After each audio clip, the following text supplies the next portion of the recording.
রাজস্ব খাতের ঐতিহাসিক সংস্কারের পাশাপাশি আমরা বাজার ভিত্তিক মুদ্রা বিনিময় হার চালু করেছি।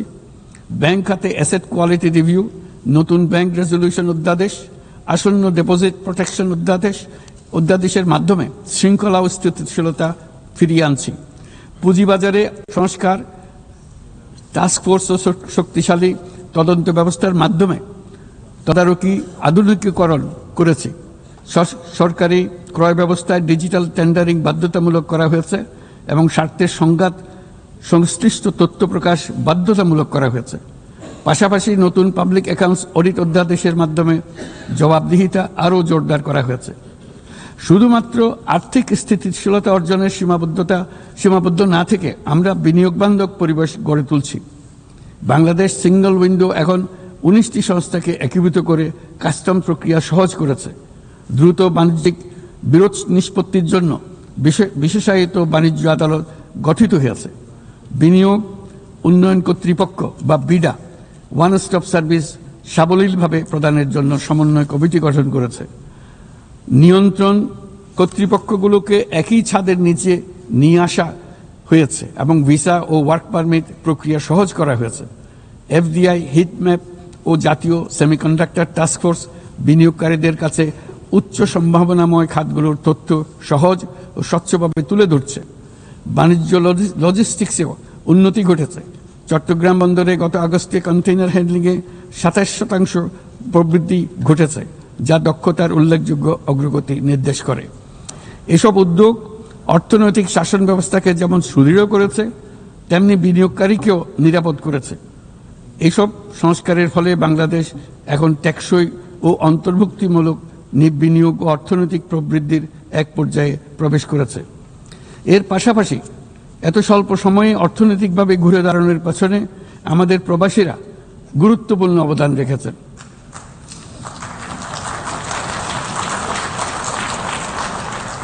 তারা বিদেশের মাটিতে কঠোর পরিশ্রম করে প্রতি মাসে দেশের রেকর্ড পরিমাণ রেমিটেন্স পাঠাচ্ছেন। শুধু বাংলাদেশেই নয়, স্বাগতিক দেশগুলোতেও তাদের বিশাল অবদান রয়েছে। তারা সেখানে বহুল চাহিদা সম্পন্ন সেবা প্রদান করছেন। এটি তাই আমাদের জন্য যেমন তেমনি স্বাগতিক দেশগুলোর জন্য সমানভাবে লাভজনক। উভয় দেশের জন্যই তা উপকারী। এই প্রসঙ্গে আমি জানাতে চাই, আমরা শ্রম অধিকার সংস্কার নিয়ে এগিয়ে যাচ্ছি। ইতিমধ্যেই স্বাধীন শ্রম সংস্কার কমিশনের সুপারিশ বাস্তবায়নে একটি কমিটি গঠিত হয়েছে।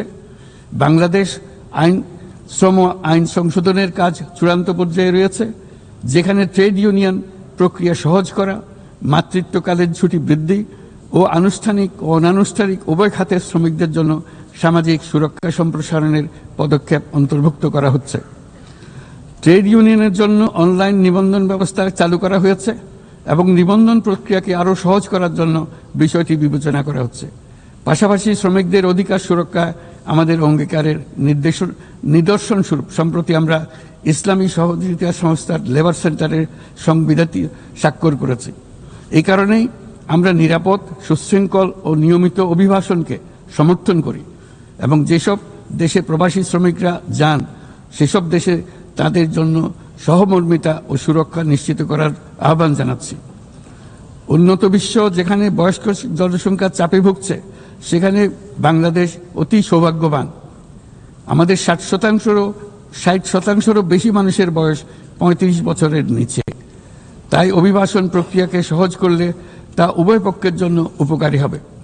তরুণ জনসংখ্যার এই সুবিধাকে কাজে লাগিয়ে আমরা উন্নত বিশ্বের শ্রম সমস্যার সমাধান ও প্রয়োজন মেটাতে সক্ষম হব।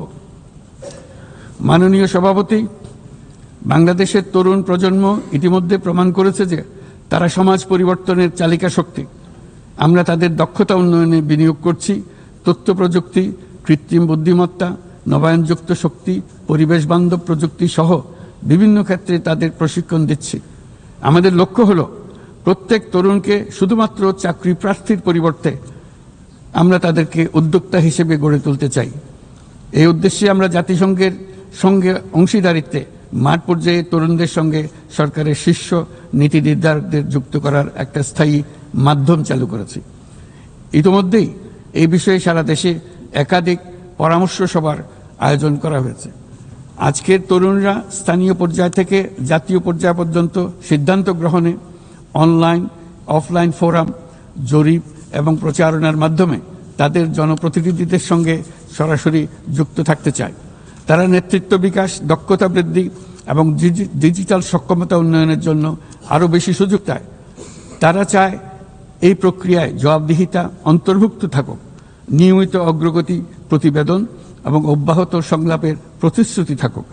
সর্বোপরি প্রক্রিয়াটি হোক অন্তর্ভুক্তিমূলক, যাতে নারী, সংখ্যালঘু সম্প্রদায়, প্রতিবন্ধী, প্রান্তিক জনগোষ্ঠী সকলের অংশগ্রহণ ও নেতৃত্বের সমান সুযোগ থাকে।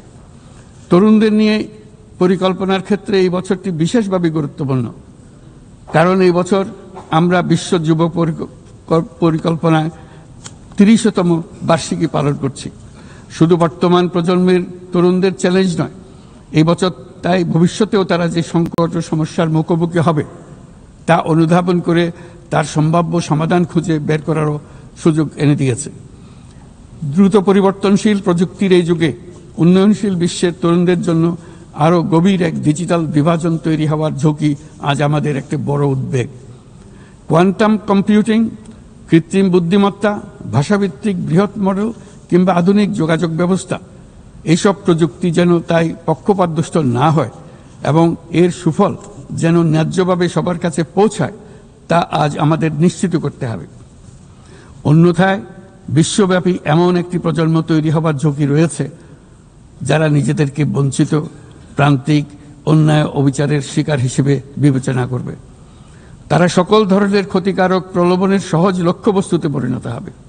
আমরা মনে করি প্রযুক্তিগত উন্নয়নের সুফল বিশ্বব্যাপী ছড়িয়ে দিয়ে তরুণদের ঝুঁকিমুক্ত রাখার জন্য শুধু প্রযুক্তিগত উদ্ভাবন যথেষ্ট নয়, প্রয়োজন সামাজিক উদ্বোধন। আমরা প্রায় অর্ধ শতাব্দী আগে ক্ষুদ্র ঋণের ধারণা নিয়ে এসেছিলাম। তখন সেটি ছিল প্রথাগত ধারণার বিরুদ্ধে এক বৈপ্লবিক নিরীক্ষা, কিন্তু আজ বিশ্বব্যাপী তা মূলধারার হাতিয়ার হিসেবে স্বীকৃত। ক্ষুদ্র ঋণ লক্ষ লক্ষ মানুষকে দারিদ্র্য থেকে মুক্ত করেছে। উদাহরণস্বরূপ এমনকি মার্কিন যুক্তরাষ্ট্রে গ্রামীণ আমেরিকা বছরে এখন 6 বিলিয়ন, এখন সব মিলিয়ে $6 বিলিয়ন উপর ঋণ নিম্ন আয়ের নারী উদ্যোক্তাদের মধ্যে বিতরণ করেছে এবং এর প্রায় শতভাগ নিয়মিতভাবে পরিশোধ করে যাচ্ছে। বাংলাদেশ ও বিশ্বজুড়ে আজ সামাজিক ব্যবসার যে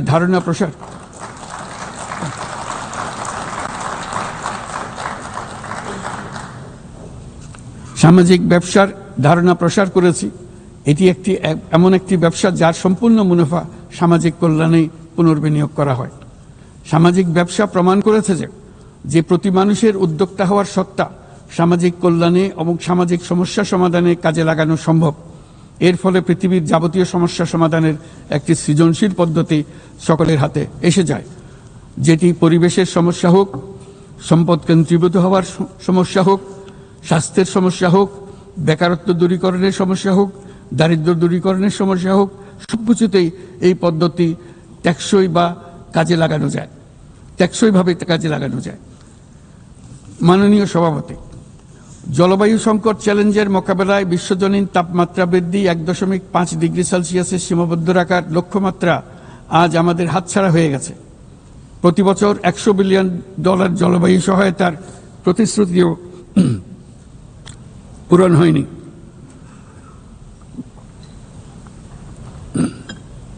বরং যে ক্ষুদ্র অঙ্কের অর্থ বরাদ্দ হয়ে থাকে তাও কাগজে কলমে দেখানো হচ্ছে বহুগুণ হিসেবে।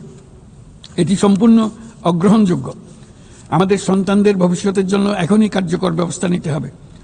লস অ্যান্ড ড্যামেজ ফান্ড পুরোপুরি চালু করতে হবে। জলবায়ুর পরিবর্তনের বিরূপ প্রতিক্রিয়া প্রশমনের উদ্যোগ যেমন বাড়াতে হবে, তেমনি অভিযোজনেও সমান গুরুত্ব দিতে হবে। আর অভিযোজন প্রচেষ্টা হতে হবে দেশজ, স্থানীয়ভাবে নির্ধারিত এবং স্থানীয়ভাবে পরিচালিত। বাংলাদেশ ইতিমধ্যে স্থানীয়ভাবে সংবেদনশীল অভিযোজনের নীতিকে মূল ভিত্তি হিসেবে গ্রহণ করেছে। আসন্ন COP30 সম্মেলনে আমরা তৃতীয়বারের মতো জলবায়ু পরিবর্তন রোধ করবে আমাদের জাতীয় প্রতিশ্রুতি ঘোষণা করব, যেখানে জলবায়ু পরিবর্তনের বিরূপ প্রতিক্রিয়া প্রশমন লক্ষ্যের পাশাপাশি অভিযোজন উদ্যোগও থাকবে। বিশেষ গুরুত্ব পাবে ম্যানগ্রোভ বনাঞ্চল রক্ষা, জলাভূমি পুনরুদ্ধার করা। একই সঙ্গে আমরা আশা করি যে বৈশ্বিক সম্প্রদায়, বিশেষ করে উচ্চ কার্বন নিঃসরণকারী দেশগুলো তাদের দায়িত্বটুকু আন্তরিকভাবে পালন করবে।